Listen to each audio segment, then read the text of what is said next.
তিনি শুধু বলেছেন তাদের ঈমান আছে। এরা কারা? এটা কেমন ঈমান? এখানে কুরআনের নিজস্ব দৃষ্টিভঙ্গিতে ঈমানের বিভিন্ন রূপ রয়েছে, যেগুলো শুনে বিশ্বাস করতে হয়। প্রথমত আমরা জানব ঈমানের কিছু ফল আছে সে সম্পর্কে, শুধুমাত্র ঈমানের ফলগুলো নিয়ে। আপনি কিভাবে জানবেন যে আপনার ঈমানের স্বাদ কেমন লাগতে পারে? মূলত ঈমানের ফল হচ্ছে প্রশান্তি অনুভব করা।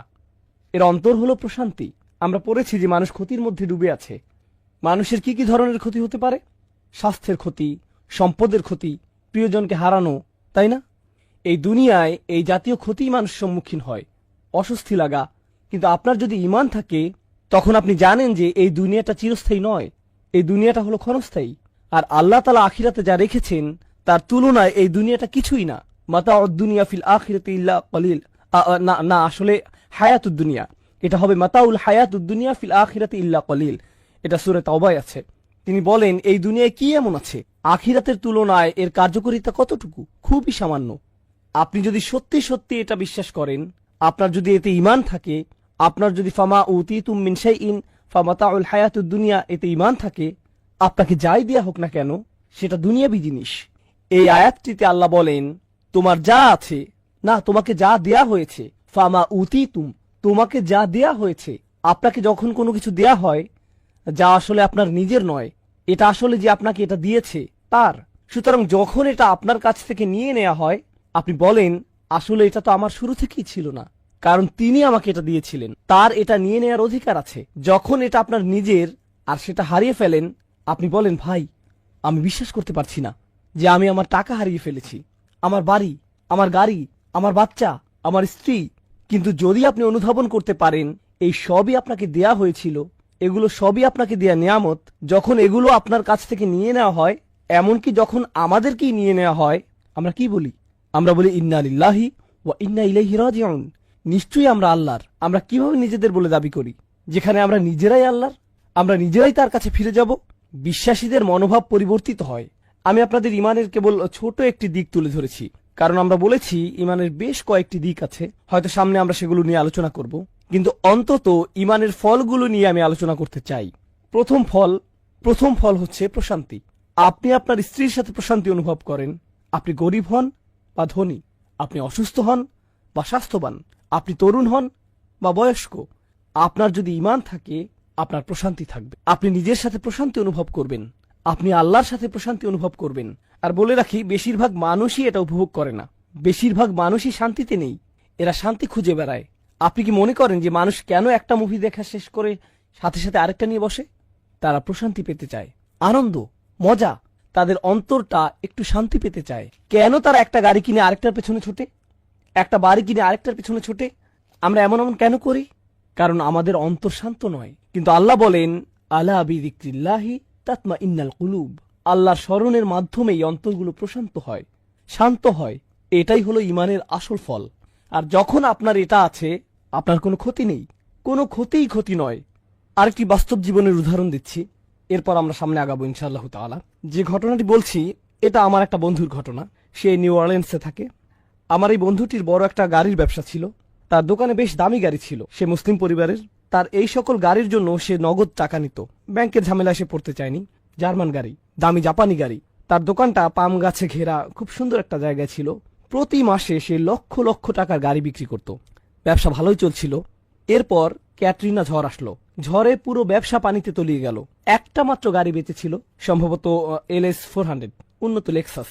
আমি যখন তার ও তার বাবার সাথে দেখা করতে গেলাম, সে তখন সেই লেক্সাসে করে পিজা ডেলিভারি করছিল। এটাই ছিল তার চাকরি। এখন আপনি ভাবুন, সে কোথায় থেকে কোথায় গেল, কেমন ধরনের জীবনযাপন, কেমন ধরনের আর্থিক লেনদেন থেকে কেমন ধরনের জীবনে সে প্রবেশ করলো, যেখানে সে পিজা ডেলিভারি করে, একটা পিজা রেস্টুরেন্টে কাজ করে, কিন্তু তার মুখে বড় একটা হাসি ছিল। আমি তার দিকে তাকালাম। ভাই, মানুষ এই ধরনের ব্যবসায়িক ক্ষতির মুখে পড়লে মানুষের ঠিকমতো খাওয়া দাওয়া হয় না, তারা আত্মহত্যা করে, তারা মাটিতে লুটিয়ে পড়ে, তারা এটা একেবারেই নিতে পারে না, তারা এটা নিতেই পারে না। কিন্তু এটা কিসের হাসি? সে বলল, যখন ব্যবসা ভালো চলছিল আমাদের মসজিদে যাওয়ার সময়টুকু ছিল না, আমি আমার বউকে ঠিকমতো দেখতাম না, বাচ্চাদের সাথে দেখা হতো না। এখন সুবহানাল্লাহ, আমরা প্রতি ওয়াক্তের নামাজ মসজিদে পড়ি, থাকার জন্য মাথার উপর ছাদ আছে, প্লেটে খাবার আছে। আমরা কেন অখুশি হব? আমাদের কৃতজ্ঞ হওয়া উচিত। সুবহানাল্লাহ। ঈমান থাকলে এটা কোনো ক্ষতিই না, এই ধরনের ক্ষতিও কোনো ক্ষতি না। কিন্তু আপনার যদি ঈমান না থাকে তাহলে এটা একটা ক্ষতি। এরপর আপনি পড়ে যাবেন, আপনি বাঁচতে চাইবেন না। মানুষ আত্মহত্যা করতে চায় কারণ সে এই মেয়েকে বিয়ে করতে চায়, কিন্তু সে তো অন্য একজনকে বিয়ে করেছে। এরপর সে ব্রিজ থেকে লাফ দেয়। সত্যিকারের ঘটনা 90-এর দশকে নিউ ইয়র্কে ঘটেছিল। একজন এক মেয়েকে বিয়ে করতে চেয়েছিল, সে অন্য একজনকে বিয়ে করে, ফলে সে ব্রুকলিন ব্রিজ থেকে লাফ দিয়ে আত্মহত্যা করে, নিজেকে শেষ করে দেয়। খুবই দুঃখজনক ঘটনা। কখন এমনটি ঘটে? যখন আপনি আল্লাহ ছাড়া অন্য কিছুকে প্রাধান্য দেন। আর আল্লাহকে প্রাধান্য দিলে আপনার অন্তরে প্রশান্তি আসবে। আর এটা ততক্ষণ আসবে না যতক্ষণ আপনার ঈমান নেই। এটা ক্ষতি থেকে বাঁচিয়ে দিবে। ইল্লাল্লাযীনা আমানু, এটাই প্রথম বিষয়। যখন কঠিন সময় হয়ে যায়, ওয়া ইন আসাবাতহু ফিতনাতুন ইনকালাবা আলা ওয়াজহিহি, এবং যদি কোনো পরীক্ষায় পড়ে তখন মুখ ঘুরিয়ে নেয়। তার মানে কি? তার মানে আমি আল্লাহর কাছে কিছুই চাই না। কিভাবে তিনি আমাকে ছেড়ে গেলেন? কেন তিনি আমাকে বিপদে ফেললেন? আমাদের সময় এটা উপলব্ধি করা খুবই সহজ। আমরা অস্বাভাবিক এক ভোগবাদী সমাজে বসবাস করি, যেখানে সবকিছু সহজলভ্য এবং দ্রুত লাভ করা যায়। বিনোদন পেতে চান? ফোনে একটা অ্যাপ খুললেই হবে। কিছু কিনতে চান? জাস্ট অ্যামাজন থেকে অর্ডার করুন, এটা আপনার ঘরে পৌঁছে যাবে। সবকিছু কষ্ট ছাড়া পাওয়া যায় এবং সবকিছু সাথে সাথেই পাওয়া যায়। আপনি কিছু চাইছেন, আপনাকে তার কাছে যেতে হবে না, সেটাই আপনার কাছে আসবে। সবকিছু দ্রুত হয়। আমাদের এখন আপ্যায়িত হওয়ার অভ্যাস হয়ে গিয়েছে। আপনার একটা অর্ডার যদি 2 থেকে 3 দিনের জন্য দেরি হয়, তবে আপনি তাকে 1 স্টার বা থামস ডাউন, খারাপ রেটিং দিচ্ছেন। আমরা এতে অভ্যস্ত হয়ে গেছি। এমত অবস্থায় আপনি যখন আল্লাহর কাছে দোয়া করছেন, আপনার সমস্যাগুলো সমাধান চাইছেন, আপনার সবকিছু দ্রুত এবং তড়িৎ করা দরকার। আমার আর ভালো ভোক্তা অধিকার চাই। যখন এটা হয় না, তখন আপনি বলেন বাজে সার্ভিস। আমার আর ভালো ভোক্তা অধিকার চাই, আমার আর ভালো ভোক্তা অধিকার চাই। আপনার ভাবখানা তখন এমন হয়ে যায় যে আমি আল্লাহর কাছে আর কিছুই চাইবো না, কোনো অর্ডার দিব না।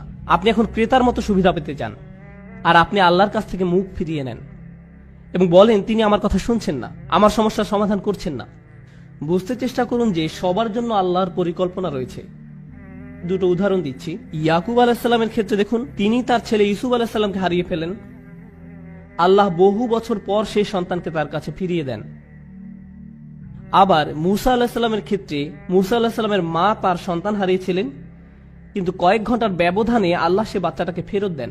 কেননা কয়েক ঘন্টার মধ্যে যখন বাচ্চাটা ক্ষুধার্ত হয়, পরবর্তী খাবার সেই একই মায়ের কাছ থেকেই পায়, কারণ সে অন্য কারো কাছ থেকে খাবে না। আমি কি বলতে চাচ্ছি? এই জগতে আল্লাহ কখনো কখনো নিমেষে আমাদের বিপদমুক্ত করেন, আবার কখনো বা বহু বছর পরে বিপদমুক্ত করেন, কিন্তু প্রতি ক্ষেত্রেই আল্লাহ ভালোর জন্যই করেন। আমি কি বলতে চাচ্ছি? ভালোর জন্যই করেন। আমি বিশেষত ইয়াকুব আলাইহিস সালামের গল্পটা পছন্দ করি, কেননা এই ঘটনার কল্যাণকর দিকগুলো চিন্তা করে দেখুন একবার। এত বছর ধরে বাবা কাঁদলেন এবং প্রায় নিজের দৃষ্টিশক্তি হারিয়ে ফেললেন, তাই না? কোরআনের ভাষা অবিয়াদ্দা তাই না হু। কোন কোন আলেম যেমন আলুসি রহমতুল্লাহ আলাইহি মন্তব্য করেন তিনি কাঁদতে কাঁদতে অন্ধ হয়ে গিয়েছিলেন। এখন এই পুরো সময়টা জুড়ে ইউসুফ আলাইহিস সালাম কোথায় ছিলেন? তিনি ছিলেন জেলে। প্রথমত তিনি ছিলেন শিশু শ্রমিক এবং বড় হওয়ার পর জেলে যান, বহু বছর জেলে কাটান। হয় তিনি ছিলেন শিশু শ্রমিক, নতুবা তিনি জেলের কয়েদি হিসাবে জীবনযাপন করেন। প্রথমত তিনি ছিলেন শিশু শ্রমিক, নতুবা তিনি জেলের কয়েদি হিসাবে জীবনযাপন করেন। সুন্দর জীবন ছিল না, এটা সুন্দর জীবন নয়। কিন্তু এরপরও যখন তিনি রাজার স্বপ্নের অর্থ বলেন এবং সেই স্বপ্নের অর্থ হয় যে পুরো অর্থনীতিতে 7 বছরের মধ্যে ধস নামবে, মানুষজন দুর্ভিক্ষে মারা যাবে, একজনই তখন সেই সমস্যার সমাধান জানতেন, তিনি হলেন ইউসুফ আলাইহিস সালাম। যদি তিনি জেলে না থাকতেন তাহলে রাজাকে সাহায্য করতে পারতেন না। বুঝতে পেরেছেন? যদি ইউসুফ আলাইহিস সালাম পুরোটা সময় নিজের বাবার সাথে কাটাতেন তাহলে এমন ঘটনা ঘটতো না। তাই এখন যেহেতু তিনি সেখানে রয়েছেন এবং স্বপ্নের ব্যাখ্যা দেন এবং বলেন আমিই পারবো সমস্যার সমাধান করতে, আমাকে সম্পদ রক্ষার দায়িত্ব দিন, আমিই পারবো সমস্যার সমাধান করতে, আমাকে সম্পদ রক্ষার দায়িত্ব দিন, এবং তিনি যখন এই কাজগুলো সম্পাদন করেন তখন কি হলো? লাখ লাখ বাবা মাকে আর কাঁদতে হয়নি, কারণ তাদের সন্তান ক্ষুধার যন্ত্রণায় মৃত্যুবরণ করেনি। একজন বাবা তার সন্তানের জন্য বহু বছর কাঁদলেন, কিন্তু তার একার কান্নায় আল্লাহ হাজার হাজার পরিবারকে কান্না থেকে বাঁচিয়ে দেন। কারণ তিনি যদি অর্থনীতি এবং ফসল না বাঁচাতেন, পুরো দেশটাতে খরা হতো, মানুষ দুর্ভিক্ষে মারা যেত এবং যুদ্ধ সহ বিভিন্ন সমস্যার সূত্রপাত হতো। আপনাদের সূরাতুর রহমান নিয়ে কিছু বলবো, এরপর সূরাতুল ওয়াকিয়াতে যাব। আসলে না, সূরাতুল ওয়াকিয়া দিয়ে শুরু করি। সূরাতুল ওয়াকিয়াটি একটু বড় সূরা। এই সূরাটির শুরুতে আপনি দেখবেন জান্নাতে যাওয়া কিছু মানুষের কথা বলা আছে। আস-সাবিকুন আস-সাবিকুন উলাইকাল মুকাররাবুন ফি জান্নাতিন নাঈম সুল্লাতুম মিনাল আউয়ালিন ওয়া কলিলুম মিনাল আখিরিন। একদম সর্বপ্রথম সামনের ভিআইপি সিটে বসা লোক, যেগুলো জান্নাতে যাবে, যারা জান্নাতে যাবে, ওনারাই হলেন সূরাতুল ওয়াকিয়ার আলোচ্য মানুষগুলোর অন্যতম। আচ্ছা বলুন তো, এই সর্বপ্রথম অগ্রগামী কারা? কি না, নবীগণ ছাড়া অগ্রগামীগণ কারা? সাহাবা। হ্যাঁ, কিন্তু সেটা তাদের যুগের জন্য। আল্লাহ বলছেন ওয়াকালিলুম মিনাল আখিরিন। কেন জানেন? প্রত্যেক প্রজন্মেই তাদের নিজস্ব সাবিকুন আছে। প্রত্যেক প্রজন্মই। 2015 সালের নিজস্ব সাবিকুন আছে, 2025 সালেরও কিছু নিজস্ব সাবিকুন আছে, 2055 সালেও যদি আল্লাহ ততদিনে কিয়ামত না আনেন, তাহলে তখনও সে কালের সাবিকুন থাকবেন। বুঝতে পারছেন? এখনো শেষ না, কিন্তু প্রত্যেক জাতিরই নিজস্ব সাবিকুন থাকবেন। শুধু পার্থক্যটি হল প্রথম যুগের সাবিকুনদের অনুপাত শতকরা হার বেশি ছিল। আপনাদের এটা একটা উদাহরণ দিয়ে বুঝিয়ে দিচ্ছি। কল্পনা করুন 800 জন মানুষ একটি পরীক্ষা দেয়। যদি সাহাবীদের সময় ইমানের এই পরীক্ষা 800 জন মানুষ দেয়, তাহলে 750 জনই 90% বেশি নাম্বার পাবে। তো তারা হলেন গোল্ডেন এ প্লাস। কিন্তু প্রজন্ম যেতে যেতে তখনও মানুষ 90 বেশি পাবে, তবে শতকরা হার নেমে যাচ্ছে। ধরুন 800 হতে মাত্র 50 জন বা 800 জনে মাত্র 20 জন 90 বেশি পেয়েছে। বুঝতে পারছেন? তাই অকলিলুম মিনাল আখিরিন, আরো কম পরবর্তীদের মধ্যে। কম মানুষ না, কিন্তু শতকরা হার কম।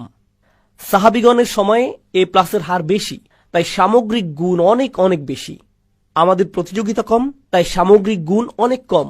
তবে প্রতিযোগিতা প্রত্যেক প্রজন্মেই থাকে। তো যাই হোক, সূরাতুল ওয়াকিয়ার প্রথম বিষয় হল আস-সাবিকুন। এই সূরার দ্বিতীয় বিষয় হল আসহাবুল ইয়ামিন।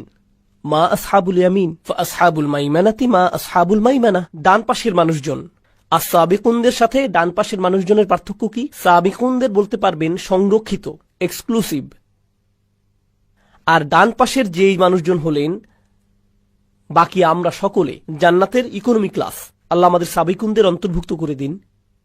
কিন্তু অন্তত পক্ষে ডান পাশের মানুষজন থাকা মানে তারা জাহান্নামে যাবে না, এরা যাবে জান্নাতে। এরা হলেন দ্বিতীয় বিষয়। ঠিক আছে? এখন অন্যদিকে কারা আছে? ডান পাশে মানুষ আছে, আবার বাম পাশেও মানুষ আছে। এরপর আল্লাহ বাম পাশের মানুষদের নিয়ে বলছেন 3 ধরনের মানুষ এখন পর্যন্ত। প্রথমে অভিজাত শ্রেণী, এরপর ডান পাশের মানুষ, এরপর বাম পাশের মানুষ, তাই না? এরপর চতুর্থ বিষয়, আল্লাহ কিছু প্রশ্ন করেছেন।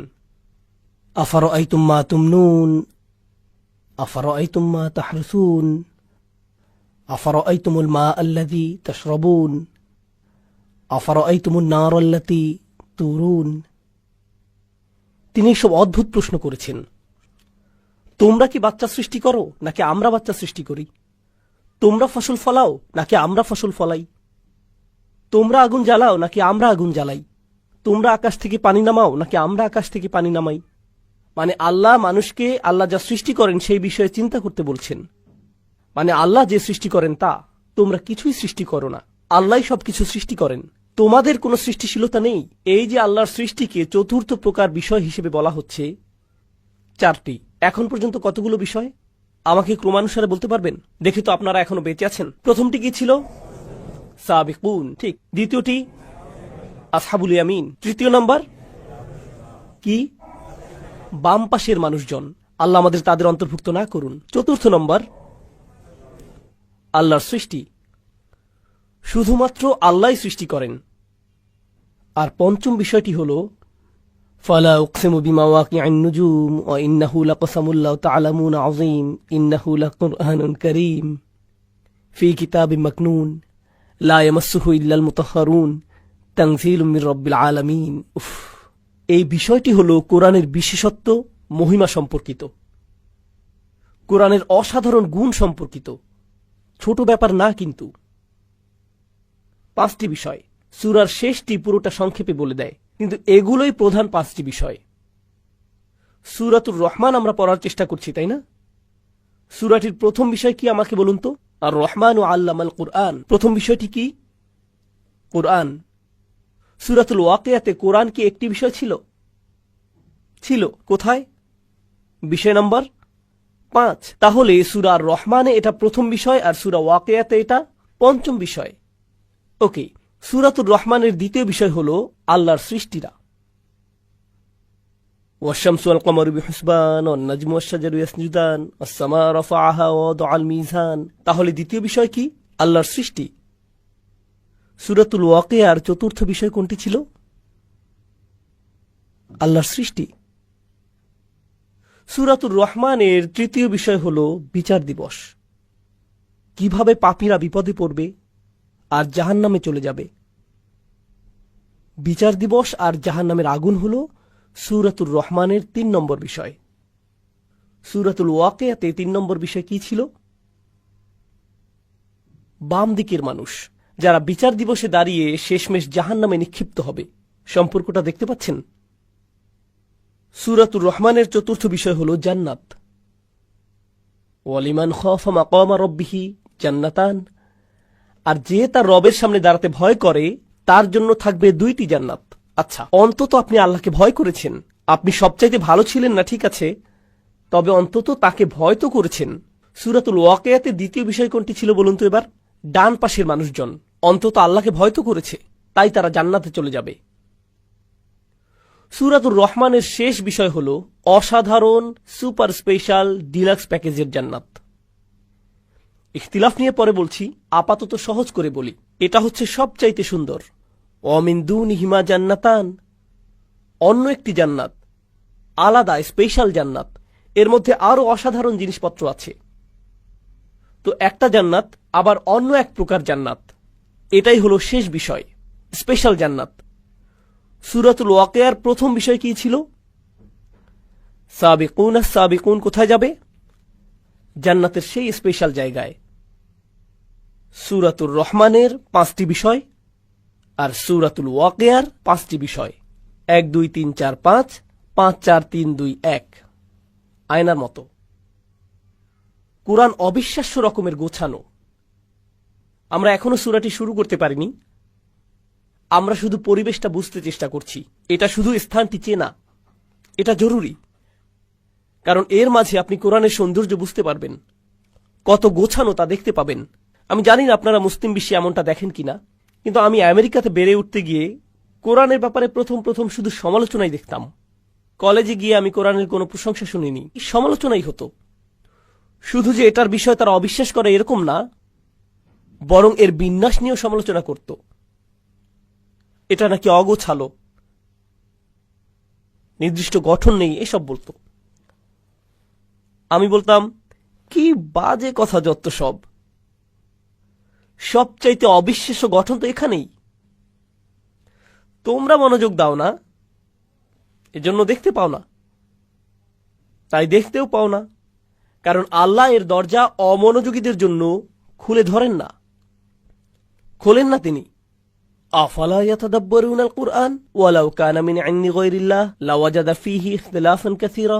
তারা কি তবে কোরআন নিয়ে গভীর চিন্তা ভাবনা করে না? কারণ এটা আল্লাহ ছাড়া অন্য কারো পক্ষ থেকে হলে এতে অনেক অসঙ্গতি দেখতে পেতে। এর মানে হলো, যখন আপনি কোরআনে মনোযোগ দেবেন, আবিষ্কার করবেন যে এটা শুধু আল্লাহর পক্ষ থেকেই হতে পারে। আপনার কাছে পরিষ্কার হয়ে যাবে যে এটা মানুষ থেকে হতেই পারে না, পরিষ্কার হয়ে যাবে। এখন আমরা সূরার সূচনা শুরু করতে প্রস্তুত হলাম। সূরাতুর রহমান, চলুন শুরু করি। কিছু জিনিস আপনাদের জানাতে হবে। আমি নিজেকে দিয়ে শুরু করি। আমার পেশা হলো শিক্ষকতা, জীবিকার জন্য শেখাই। আর শিক্ষকতা পেশায় আমি অনেক কিছু শিখেছি। আপনাদের সেখান থেকে একটি বলছি, কারণ এই সূরার সাথে সেটা সম্পর্কিত। ক্লাসরুমের ভেতর আমি আরবি শেখাই। আরবি শেখানো কিন্তু কঠিন। অনেক ধরনের হাস্যরস করে ছাত্রদের মনোযোগ ধরে রাখতে হয়, কারণ আরবি ভাষাটি ক্লান্তিকর। যেমনটা আমি আগেও বলেছি, আপনার ঘুমের প্রয়োজন হলে আরবি ক্লাসে ঢুকে যান, জীবনের শ্রেষ্ঠ ঘুম পেয়ে যাবেন। রফা নসব শুরু হতে হতেই আপনি অজ্ঞান। তাই অনেক সময় ধরে আমি ভেবেছি, এটা আমি কিভাবে শেখাবো, কি প্রশ্ন জিজ্ঞেস করব, যখন ছাত্ররা উত্তর দেবে সেটা নিয়ে কিভাবে ঠাট্টা করব, সবাইকে কিভাবে জাগিয়ে রাখবো। সেটা কিন্তু এই লেকচারের মতো না। এই লেকচারে আপনাদের আমি শেখাচ্ছি না, কিছু প্রশ্ন করছি আপনাদের, তবে আপনাদের জেকে ধরছি না, আপনাদের নামও জানি না, আর ভুল উত্তর দিলে আপনাদেরকে মুরগিও বানাচ্ছি না। এখানে সেটা করছি না আমি। কিন্তু আমার ক্লাসরুমে যখন পড়াই সেই ছাত্ররা কান্না করে দেয়। তারা কিন্তু ঈমান বেড়ে গেছে তাই কাঁদছে না, কান্নার অন্য কারণ আমি দেই তাই কান্না করে। শিক্ষক হিসাবে সেটাই করি, সেটা ভিন্ন জিনিস। কারণ শিক্ষকতায় অনেক কাজ করতে হয়, আপনার ব্যাখ্যা করতে হয়, ছাত্রদের পুনরাবৃত্তি করাতে হয়, এরপর ছাত্রদের বিভিন্ন প্রশ্নের উত্তর দেওয়াতে হয় যেন জানতে পারেন যে তারা বুঝছে কিনা। আপনি শুধু তাদের পুনরাবৃত্তি চান না, আপনি চান যেন তারা বুঝে, তাই না? এভাবে প্রশ্ন উত্তর আগে পিছে এদিক সেদিক করতে হয় না বোঝা পর্যন্ত। তো আমি অধ্যায়টা রেডি করলাম, আমি নিজের উপর বেশ খুশি। ভাবছি জীবনের সবচাইতে সুন্দরভাবে বোঝাবো আমি এবার। তো আমি ক্লাসে গেলাম, সবাইকে পড়ালাম, সেটা আমি খুব খুশি। সুন্দর উদাহরণ দিয়েছি, ছাত্রদের জিজ্ঞেস করেছি, সবাই বলল বুঝেছে। বুঝেছি, কি অসাধারণ। 1 ঘন্টা পর একজন ছাত্র হাত তুলল, উস্তাদ আমি বুঝিনি। আচ্ছা ওকে, কোনো সমস্যা নেই, তুমি বোঝনি? কোন অংশটি বুঝিনি বলো তো? সে বলল কিছুই বুঝিনি। আপনি কি আবার সবকিছু বুঝিয়ে বলবেন? সবকিছু মানে কি? মানে সবকিছুই। আমি কিছুই বুঝতে পারিনি। এখন ক্লাসের বেশিরভাগ ছাত্র বিরক্ত হয়ে গেল। কিরকম গাধা সে, কি পরিমাণ গর্ধব! 1 ঘন্টা কিছুই বলল না, ঘন্টা শেষে বলছে আমি কিছুই বুঝিনি। তাই আমি বললাম তোমরা চিন্তা করো না, সমস্যা নেই, তার জন্য আমি আবারও বলবো। তোমাদেরও আরেকবার রিভিউ হয়ে গেল। আর এইবার আমি পুরো ক্লাসের দিকে মনোযোগ দেইনি। কার দিকে মনোযোগ আমার? সেই ছেলেটি, সেই ছেলেটি। এই বুঝতে পেরেছ? হ্যাঁ ঠিক ঠিক। আচ্ছা, 1 ঘন্টা পর সে আবার হাত তুলল, উস্তাদ বুঝিনি কিছুই। ওকে, ক্লাসে বাকিরা চলে যেতে পারো, আমি লাঞ্চ করতাম, সেটা বাদ দেই। তুমি আসো আমার কাছে, তোমাকে সরাসরি বুঝিয়ে দিচ্ছি, সেটাই মনে হয় ভালো হবে। আচ্ছা ওস্তাদ। তো আমি তাকে নিয়ে বসলাম, প্রত্যেকটি উদাহরণ ধরে ধরে বুঝালাম যেন বুঝতে পারে। সব শেষে সে আবার বলে, উস্তাদ আমি জানি না আপনি কেমন শিক্ষক, তবে আমি এখনো বুঝি না। না না না, এত সহজে ছাড়ার পাত্র না আমি। তুমি আমার বাসায় চলো, রাতের খাবার খেতে খেতে তোমাকে আরেকবার বোঝাবো। সে বাসায় আসলো, তাকে আবারও সবকিছু বুঝালাম। সব শেষে সে কি বলল? আমি বুঝিনি। আচ্ছা ঠিক আছে, একটা বুদ্ধি আছে, আমার বাসায় তোমার জন্য একটা ঘর করে দিচ্ছি, তুমি আমার বাসায় থাকো, প্রত্যেকদিন সকালে উঠে তোমাকে বোঝাবো এটা, ব্রাশ করতে করতে, যতদিন না এটা তোমার হচ্ছে। শিক্ষকরা কি এমন করে কখনো? না, আমিও এমন করি না। কিন্তু আপনি যদি আমার মতো পাকিস্তানের লোক হন, তবে 1 ঘন্টা বোঝানোর পর যদি ছাত্র হাত তুলে বলে আমি বুঝিনি কিছুই, তখন সুন্দর একটা শেখানোর পদ্ধতি আছে, এটাকে বলে বোর্ড অফ এডুকেশন। সেটা আসলেই একটা বোর্ড।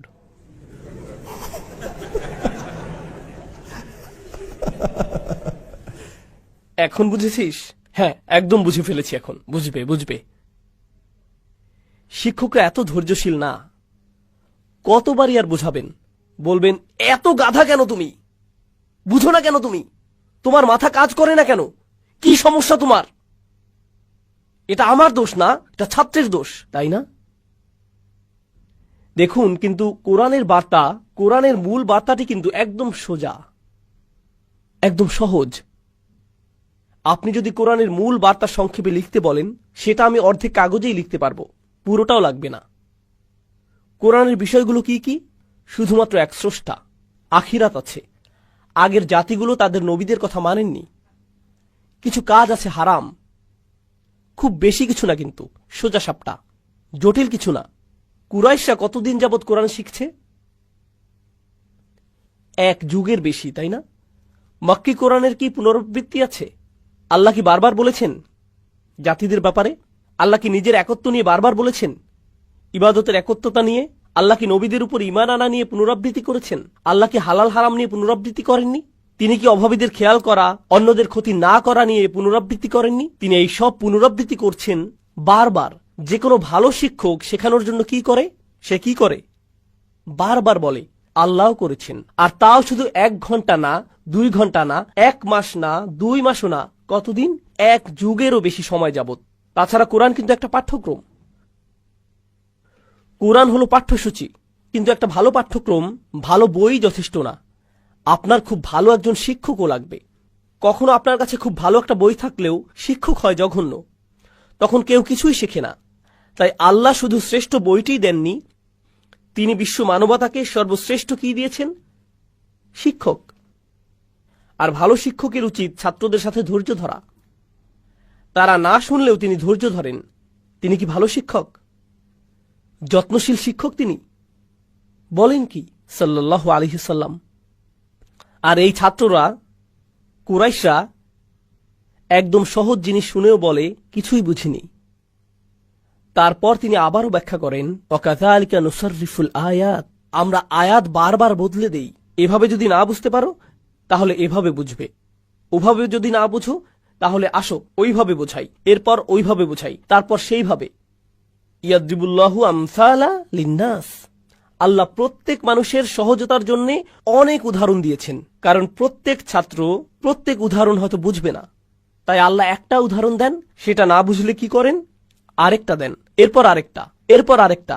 জানেন, কোরআনের ভেতর আল্লাহ কোরআনকে তাসরিফুর রিয়াহ এর সাথে তুলনা করেন, বায়ু প্রবাহ। কারণ কিছু বায়ু হালকা, কিছু অনেক জোরে, কিছু বাতাস আসে উত্তর থেকে, কিছু দক্ষিণ থেকে, কিছু পূর্ব থেকে, কিছু পশ্চিম থেকে, কিছু ঠান্ডা আবার কিছুটা উষ্ণ। ঠিক কোরআনের আয়াতের মতো, কিছু আয়াত আপনাকে আনন্দ দেবে, কিছু ভয় দেখাবে, কিছু কষ্ট দেবে, কিছু আপনার প্রেরণা যোগাবে, কোনো আয়াত শেখাবে, কোনোটা অভয় দেবে, কোনোটা আবার শক্তি যোগাবে। বিভিন্ন রকমের বায়ু ঠিক কোরআনের বিভিন্ন আয়াতের মতো প্রত্যেকটা উপায় গ্রহণ করা হয়েছে।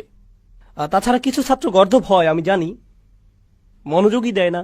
এরপর আরেক ধরনের ছাত্র আছে যারা বলে আমি বুঝি না, এরপর বুঝিয়ে বলার পর আবার বলে হ্যাঁ আমি বুঝিনি, আবার বোঝান, সে বলে এই দেখো আমি বুঝিনি। এরা কি ধরনের ছাত্র? এরা ঝামেলাকারী। সে শিক্ষককে নিয়ে মজা করছে, ক্লাসে মজা নিচ্ছে, ভাবছে এই সব কিছুই ঠাট্টার বিষয়, তাই না? একটা ছাত্র আছে, সে আসলেই বুঝেনি। আরেকটা ছাত্র অন্যদিকে, সে সব কিছু খুব ভালো বুঝেছে, এরপরেও কি বলে মজা নেয়? আমি বুঝিনি, কিছুই বুঝলাম না, আপনি খারাপ শিক্ষক। আর এই ধরনের ছাত্ররা যখন শিক্ষক বুদ্ধিমান হয়, যখন শিক্ষক চালাক হন, তিনি ঝামেলাকারীকে চিনে ফেলেন, বুঝে ফেলেন কখন ঝামেলা করছে। আর যখন সেসব করে তখন সেই ছাত্রের কি হয়? একে বলে মুরগি। কিছু শাস্তি দিতে হয়, ঠিক? প্রিন্সিপালের অফিসে যাও, স্কুল থেকে বেরিয়ে যাও। আল্লাহ কি জানেন কারা কোরআন নিয়ে ঠাট্টা করছে, কারা ঠাট্টা করছে? তিনি জানেন। আর তিনি তাদের কাছে কোরআন বারবার বারবার ব্যাখ্যা করছেন সর্বশ্রেষ্ঠ শিক্ষককে দিয়ে, এক যুগেরও বেশি সময় যাবত।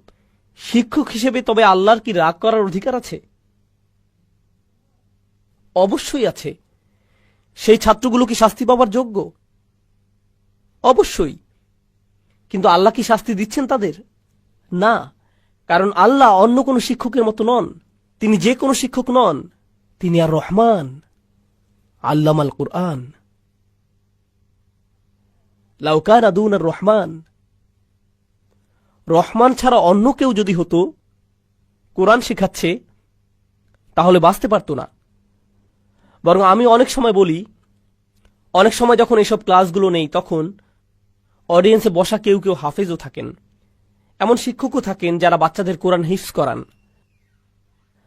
আর হিফজ মাদ্রাসাগুলো, তাহফিজের মাদ্রাসাগুলোর ছাত্ররা তাদের শিক্ষকদের ভয়ে কাতর। তারা যদি সঠিকভাবে সবক দিতে না পারে, একটা দুইটা বা তিনটা ভুল যদি করে, তবে উস্তাদের হাতে পাইপ আছে, চাবির চেইন আছে। বাচ্চার চেহারায় এভাবে চাবি লেগে থাকে। তাই তারা যখন কোরআন শেখার চিন্তা করে, তখন ভাবে দয়ামায়াহীন কিছু একটা। এটা কি দুঃখজনক না? কারণ আল্লাহ স্বয়ং বলছেন, যখন কোরআন শেখানো হয়, কে শেখায়?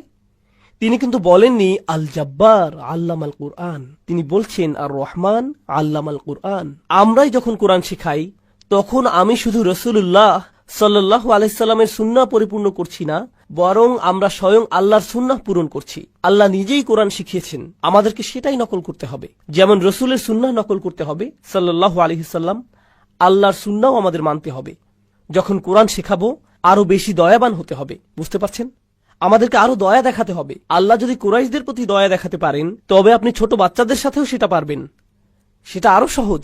এগুলো আল্লাহর কিতাব থেকে শিখতে হবে। খুবই দুঃখজনক বিষয় যে একটি বাচ্চা তার উস্তাদের কাছে কোরআন পড়তে ভয় পাবে। এটা ভালো ব্যাপার না। আমি নিজে কোরআনের হাফিজ দেখেছি 18-19 বছর বয়সী, কখনোই মসজিদে যায় না, কখনোই মসজিদে যায় না। জিজ্ঞেস করলাম, কেন মসজিদে যাও না? কারণ আমার উস্তাদ আমাকে মসজিদে মারতেন। আমি যখন মসজিদে যাই আর শুনি আল্লাহু আকবার, আমার সেই মারগুলো মনে পড়ে যায়, মানসিক সমস্যা শুরু হয়ে যায়, সাইকিয়াট্রিস্ট দেখাতে হয়। মসজিদে গেলে আমার সাইকোলজিক্যাল ট্রমা হয়, তাই মসজিদে আমি যেতে পারবো না। সুবহানাল্লাহ। এমনটাই করেছি আমরা আমাদের বাচ্চাদের সাথে দিন শেখানোর নামে।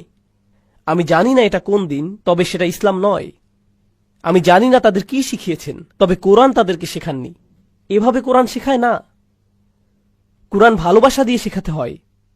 যেমনটা আমি বললাম, যদি আল্লাহ কুরাইশদের ভালোবেসে শেখাতে পারেন, যদি কুরাইশদের দয়া দেখাতে পারেন, তাহলে আমাদের আবার ভাবতে হবে আমরা মুসলিমদেরই ভালোবেসে শিখাই না। সুবহানাল্লাহ। আচ্ছা, এরপর কি আছে দেখি। ভূমিকা এখনো শেষ হয়নি।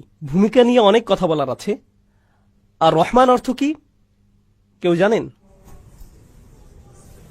কি? মার্সিফুল। আমি জানি ইংলিশ অনেকেরই প্রথম ভাষা নয়, তবু আপনারা ইংরেজি সম্পর্কে জানেন। মাশাআল্লাহ, এখানে সবারই ইংরেজিতে দক্ষতা অনেক বেশি। আপনাদেরকে মার্সি বা দয়া শব্দের সমস্যাটি জানাচ্ছি। যখন রহমা অনুবাদ করি মার্সি বা দয়া হিসেবে, এখানে একটু সমস্যা আছে। আপনাদের বুঝিয়ে বলছি। যখন আমরা দয়ার কথা বলি, তখন তা বলতে ছেড়ে দেয়া বোঝাই। উদাহরণস্বরূপ, সৈন্যরা পুরো গ্রাম ধ্বংস করে দিল, কোনো দয়া তারা দেখায়নি। এর মানে তারা কাউকেই ছাড়েনি। পুলিশ অফিসার আমাকে ফাইন করলো, কোনো দয়া দেখায়নি।